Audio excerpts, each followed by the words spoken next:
Oswald est de retour en Côte d'Ivoire depuis l'avènement de la Covid-19. Du Japon, il a importé toute une culture.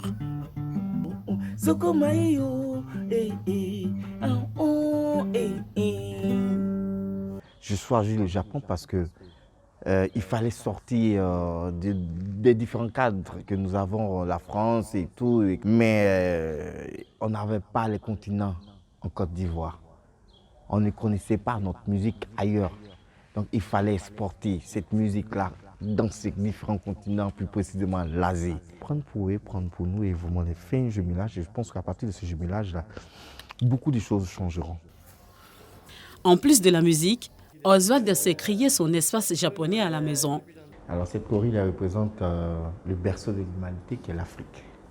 Voilà, c'est vrai, nous partons d'ailleurs, nous revenons ici, mais c'est là, c'est d'ici tout vient. Que se passe par là. Voilà. Pour nous, c'est comme quelqu'un qui a ouvert une porte, un accès qui nous permet d'arriver dans différents endroits. Et chaque fois, on est fiers de dire non, on connaît Oswald Kwame. C'est vraiment quelqu'un de très connu, on va dire comme ça, au Japon.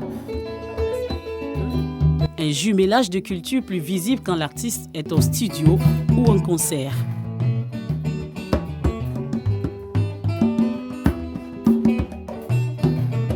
Installé au Japon depuis plus de 10 ans, le percussionniste utilise les instruments de cuisine, des toilettes, de la nature pour faire de la musique, le Nzasa Jazz. Avec tous ces instruments, donc c'est la cohésion sociale. Et dans ma langue, on appelle ça Kurusosiaya. Je donne des exercices dessus, c'est des choses que les gens apprennent. On peut écrire les notes avec ça, rythmiquement parlant, on peut traduire musicalement parlant, on peut écrire dessus ce qu'on fait. Donc c'est ce qui fait la particularité. C'est toujours pas comme les autres, comme on dit. Les concerts, c'est improvisé, c'est merveilleux. On s'adapte, on s'écoute, on respire le même air et voilà. On essaie de se comprendre par le regard et on joue. Des concerts pas comme les autres l'ont fait parcourir plus de 49 pays dont l'Allemagne. Que de beaux souvenirs. J'ai vu Oswald à un concert et après je l'ai invité de jouer à notre fête nationale qui était en octobre l'an dernier et c'était magique, j'étais très impressionné. Oswald, c'est pas seulement un musicien, mais vraiment un vrai artiste, un grand artiste. Faire découvrir la culture ivoirienne et oser le jumelage, une mission de l'international percussionniste qui fait tout simplement voyager en musique.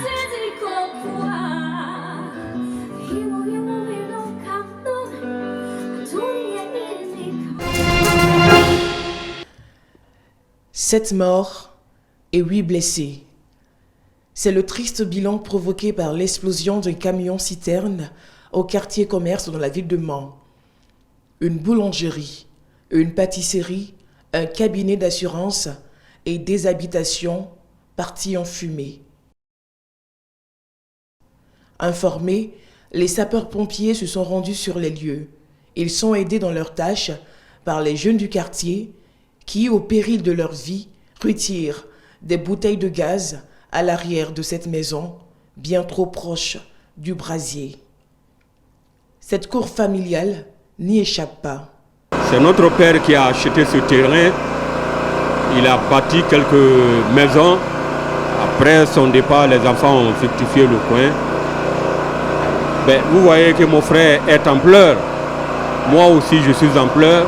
Parce que ces maisons-là ont été construites quand nous étions petits. Et en quelques minutes, tout est parti en fumée. Vraiment, c'est difficile à supporter. Tout juste à 1 mètre de la cour, encore, c'est la désolation.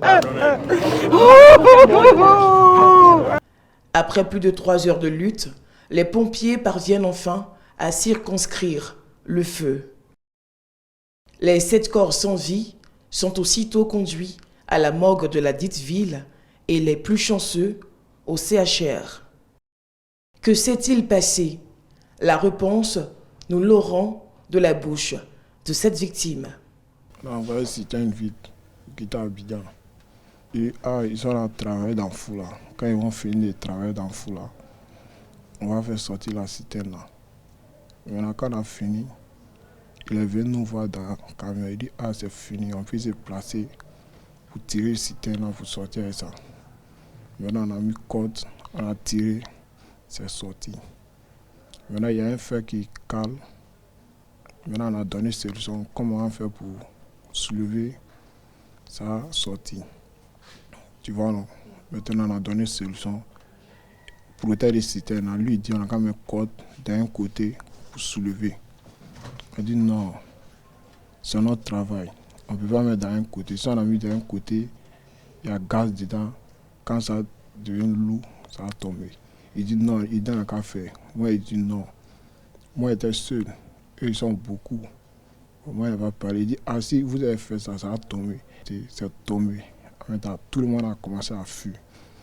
Ici, on sorti, en même temps, feu de fou là.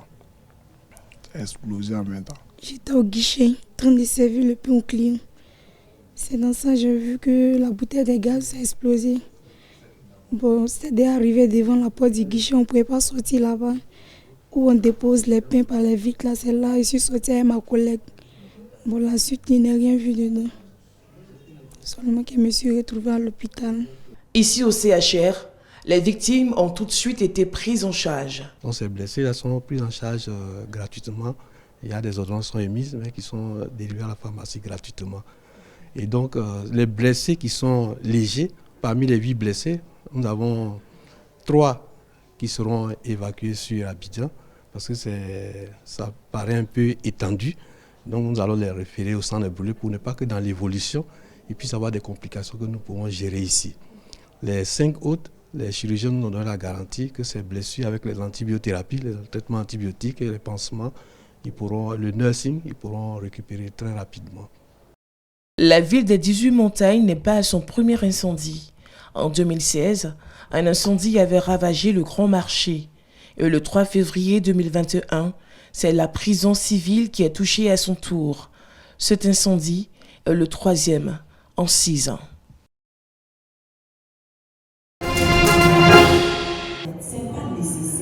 Mireille Gondou est une sage-femme de confession religieuse chrétienne. Elle ose le débat sur les dangers des mauvaises pratiques sexuelles et la santé reproductive avec plus de 1500 jeunes musulmanes. Les pratiques qui consistent à introduire des substances dites naturelles dans le vagin pour, entre griffes, le resserrer, ça peut aboutir déjà à la sécheresse vaginale, aboutir sur des infections à répétition qui peuvent terminer par une obstruction tubaire. Donc on va avoir les trompes bouchées et avoir des difficultés à avoir un enfant. Aux côtés de Mireille, d'autres spécialistes de la santé et de la religion pour aborder la question de l'éducation sexuelle, un sujet parfois tabou au sein de la communauté musulmane. Nous, les filles voilées, hors des conférences, on ne peut pas parler de sexualité parce que c'est un peu mal vu. Je ne suis pas mariée, mais j'ai des copines qui sont mariées. Je pourrais leur parler de tout ce qui s'est passé. On a parlé comme ça de la manière dont une femme musulmane doit prendre soin de son corps. Comment est-ce qu'une femme musulmane doit se comporter avec son époux. Alors comme je le disais, je suis heureuse. Nous sommes à la 4e édition des Ridouanes, rencontre d'échanges culturels et spirituels, organisée par le forum Le Voile Ma Pudeur. Elle est initiée par un homme. On espère qu'à travers ce qui a été dit aujourd'hui, que nos sœurs vont comprendre la nécessité de se rendre à l'hôpital, de se faire soigner. Parce que quand on adore Dieu, c'est parce qu'on est vivant. Ridouane, c'est aussi un espace de valorisation et de promotion de la femme musulmane entrepreneur. Parti des réseaux sociaux, le forum Mon Voile Ma Pudeur compte 56 000 jeunes musulmanes répartis dans 79 pays. Pour Farak Al-Malki, faire pousser du café est plus qu'un travail. C'est une tradition familiale transmise de génération en génération. J'ai hérité de la ferme de mon père, avec qui je travaille, et je la transmets à mes enfants qui travaillent également avec moi. J'espère que mes petits-enfants y travailleront aussi. Le royaume a déclaré 2022 année du café saoudien. Le café est arrivé ici au XVe siècle. Il est aussi un espoir pour le futur. Le pays cherche à diversifier son économie, trop dépendante du pétrole. Le 9 fils de Farak Al-Malki marche dans ses traces. La culture du café est un héritage et tout le monde devrait la préserver. La culture du café est un instinct qui se transmet de génération en génération. Mon rêve est de réaliser l'espoir de mon père, de poursuivre notre travail à la ferme Et j'espère le transmettre à mes enfants et à mes petits-enfants. Et que cette ferme sera notre source de revenus. Les grains de café de cette région s'appellent Khaoulani. Ils sont pressentis pour rejoindre le patrimoine mondial de l'UNESCO. Si le grain de café Khaoulani était inscrit au patrimoine culturel de l'UNESCO, cela contribuerait à soutenir les agriculteurs et à préserver les caféiers.